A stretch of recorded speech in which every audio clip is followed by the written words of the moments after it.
According to poetryfoundation.org, Robert Hayden was an African-American poet. He was born in 1913 in Detroit, Michigan and died in 1980 in Ann Arbor, Michigan. His poetry mainly focused in the life of African Americans in the U.S. Biography.com says that his work addressed the plight of African Americans, explicitly political themes, such as the Vietnam War. The history of slavery and emancipation was a recurring theme.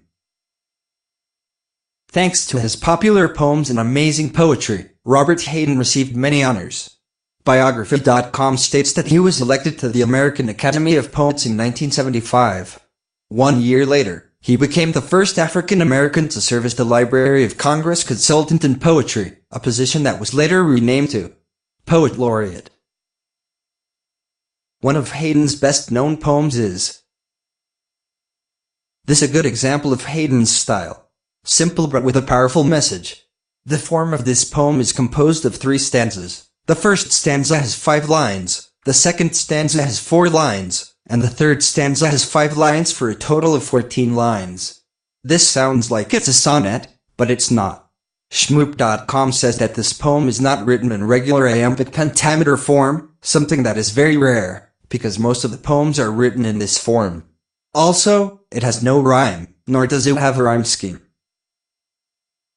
Sound devices make this poem to have a hidden meaning. They are important to reinforce the meaning of the poem. According to homepage.smc.edu, sound devices are resources used by poets to convey and reinforce the meaning or experience of poetry through the skillful use of sound. The first sound device found in this poem is alliteration. This sound device is noticed in the first stanza. Words like blah, cold, cracked, ached, banked, and thanked are examples of alliteration because they have the same consonant, non-vowel sound. Assonance is also found in the first stanza, specifically the third line. Then with cracked hands that ached is an example of an assonance because cracked and ached have the same vowel sound. This poem expresses an idea of something that some people do. They don't appreciate the sacrifice their loved ones make for them. For example, in the first stanza, Hayden describes in lines 1 and 2 that his father got up early and put his clothes on in the blah cold. Then with a cold tone he says, no one ever thanked him. Sometimes we don't thank our parents for the effort they make to have a better life. In the second stanza, the speaker creates an image of what a Sunday was like in his house. He clearly expresses his feelings of apprehension and fear that he had towards his father and home. This stanza creates a realistic image of his home and father's hard work. First, he begins personifying the cold. He says that every Sunday when he got up, he listened to the cold splintering, breaking.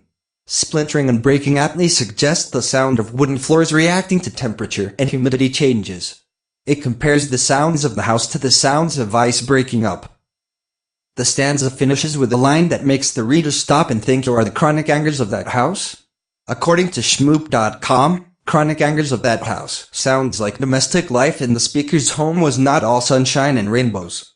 Perhaps his parents were in an unhappy marriage, or perhaps they struggled financially. The only thing that's clear is that it was an unhappy household. The last stanza is the most important and impressive of this poem.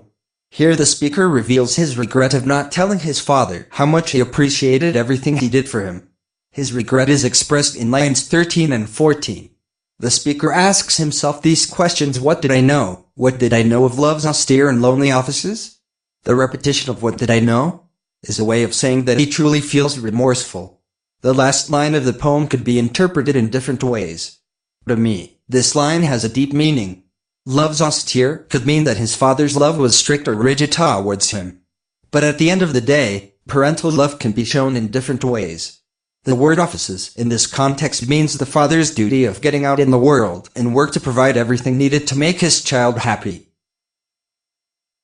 The speaker had a difficult time understanding as a kid how his father was doing everything he could to show his true and deeply love for him. The words lonely and austere could mean that the father worked hard for his child without any thanks from him.